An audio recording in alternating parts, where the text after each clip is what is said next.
ప్రతి నెల కృష్ణపక్షంలో వచ్చే చతుర్థి నాడు విఘ్నేశ్వరుని పూజిస్తే సకల సంకటాలు తొలగిపోతాయి.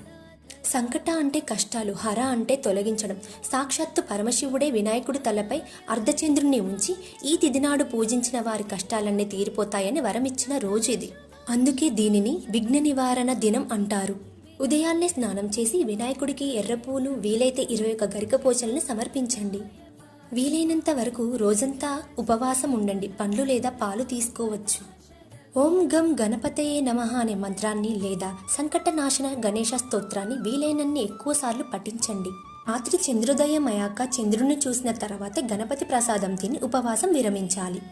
ఇలా చేయడం వల్ల జాతకంలో ఉన్న గ్రహదోషాలు, కుజదోషాలు కూడా తొలగిపోతాయి. మీ కష్టాలన్నీ తీరాలని కోరుకుంటూ గణపతి బప్ప మోరియా. ఇలాంటి మరిన్ని ఆధ్యాత్మిక విషయాల కోసం మన ఛానల్ని ఇప్పుడే సబ్స్క్రైబ్ చేసుకోండి.